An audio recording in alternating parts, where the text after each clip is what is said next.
Salutations everyone, this is a movie review of all 54 movies I saw for the calendar year of 2014. Now to make this list, I actually had to have a mass American release during the calendar year of 2014. So you might see some movies that you saw on the Oscars this past year, such as Her, which didn't get an actual release until 2014. And you'll see some movies that technically came out in like 4 cities, but only actually came out this year, such as Selma. So that will be on next year's list and not this one. So here we go without further ado. Number 54, Justice League War. The worst part of the New 52, the first 10 issues or so in animated form, and boy is it bad. Number 53, Into the Woods. It's just a bad song that will not stop. Number 52, RoboCop. Another 80s movie reboot, and it's just as bad as the rest of them. Number 51, Maze Runner. Another young adult novel turned into a movie full of plot holes, stupid names, and terrible story. Number 50, Boyhood. The only reason it ever got any attention is the fact that it was filmed over such a long period. The story is bad, the characters are all shitty people, and the boy never actually matures. You actually hate him more as he gets older. Just a bad film. 49, Snowpiercer. Probably the worst movie when it comes to cinema sins this year. Too many plot holes to count, and just really stupid. 48, Angry Video Game Nerd, the movie. I'm glad James got to make his film, but it's worse than any one episode of his web series. 47, Frank. Interesting idea, weird fucking movie. 46, Son of Batman.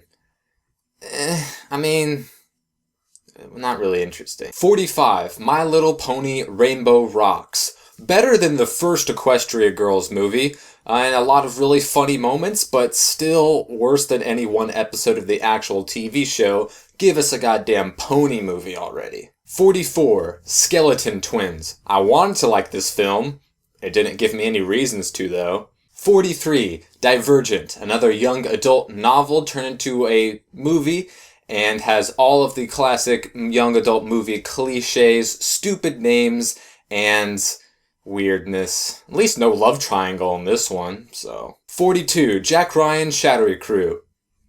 41, The Box Trolls.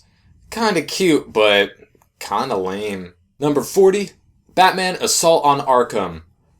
Decent, best animated comic book film of the year, but that's not saying much. Maleficent, another story to show that women can never actually be bad guys. It's always the man's fault. Stupid movie. 38, Transcendence.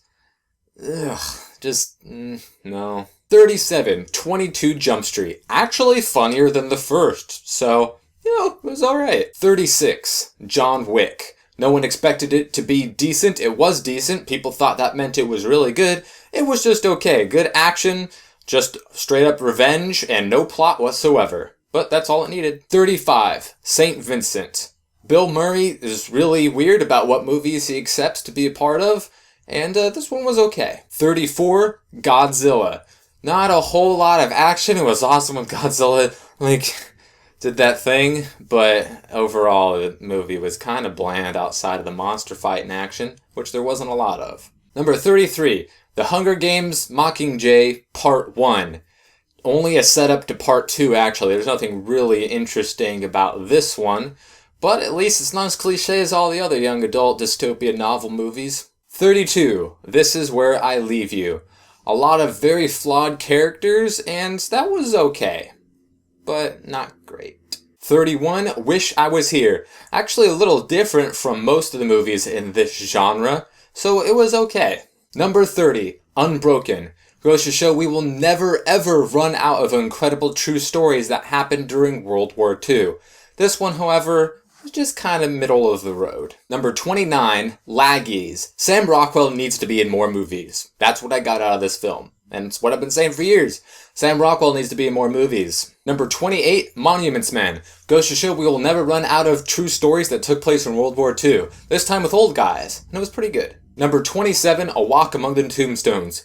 In what has been created as a Liam Neeson genre, this one is the most Liam Neeson of Liam Neeson's movies since the first Taken. Number 26, Big Hero 6, a Marvel movie animated by Disney, and it was pretty good. Number 25, Fury. While not a true World War II story, handled very, very differently than most World War II movies, a lot more realistic, and it definitely made the movie better. Number 24, Get On Up. I don't know how the starring role can steal the spotlight from a film, but Chadwick Boseman totally did that. 23, The Hobbit, Battle of the Five Armies. The last of the Lord of the Rings books, unless they make the Silmarillion into a movie. I highly doubt that's going to happen though. Number 22, The Dawn of the Planet of the Apes. Very cliche, but a pretty decent film. Number 21, Penguins of Madagascar. Definitely the funniest movie of the year, and everything I wanted from a Penguins of Madagascar movie. Number 20, The Lego Movie. Easily the most meta film ever made. Number 19,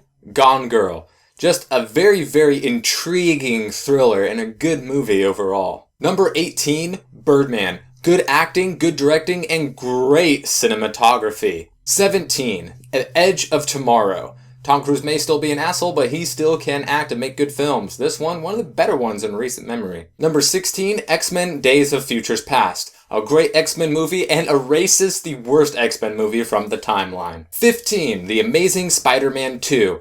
I love me my Spider-Man. Andrew Garfield and Emma Stone are great. If you think this movie had too many villains, it's the exact same number of villains that The Dark Knight had. So suck it. Number 14, Guardians of the Galaxy. Could have been Marvel's first step back, but it was a step forward. Number 13, The Theory of Everything. Eddie Raymond might win an Oscar for it, and deservedly so. The last comic book movie I promised, Captain America, Winter Soldier. Easily one of the best Marvel films ever made with the action and the story. Captain America, awesome. Number 11, The Tale of Princess Kaguya. Studio Ghibli's last film in who knows how long, and very, very good one at that. Number 10, Whiplash. J.K. Simmons has come a long way since The Adventures of Pete and Pete, and might win an Oscar. That's right, the voice of the yellow Eminem might win an Oscar, and definitely deservedly so, in his powerhouse performance. Number 9, Foxcatcher. Steve Carell is put on a disturbingly eerie performance, and goes to show that comedians are often some of the better dramatic actors out there. Number 8, Her. A surprisingly realistic near-future scenario that is very, very well done, teaches us stuff about love, technology, and other philosophical concepts that you don't get very often from movies. Number 7, The Grand Budapest Hotel. Wes Anderson does it again, and what I would say is his second best film he's ever made. Number 6, Christopher Nolan, man, what can I say? He's got Matthew McConaughey and Anne Hathaway and space travel and black holes and a robot that looks like a Kit Kat who's super awesome. Just really good movie. Number 5, The Wind Rises. I mean, Hayao Miyazaki, man, how do you do it, dude? You are so fucking good. Number 4, Nightcrawler. I would say the most underrated film of the year. Jake Gyllenhaal does a fantastic job, and in the movie about capturing footage is beautifully shot. Just a fantastic film all around. Number 3, How to Train Your Dragon 2. More like how to make a sequel to. DreamWorks, this is your best sequel effort ever. And just a very, very good movie. The second best movie of the year was the one I was most excited for, and it did not disappoint. The Fault in Our Stars, great book, great movie. And the best film of 2014 was The Imitation Game. Oscar-worthy on all performances, and I say the best film of the year. Based off of the life of the man who invented the very thing you are watching this video on. Alan Turing, one of the greatest minds of the 20th century, and how he was stolen from us. Well, ladies and gentlemen, that is all 54 movies I saw in the year 2014. Let me know what you thought was the best movie of the year, what I should see and I have not seen already, and I will meet you guys in the comments below.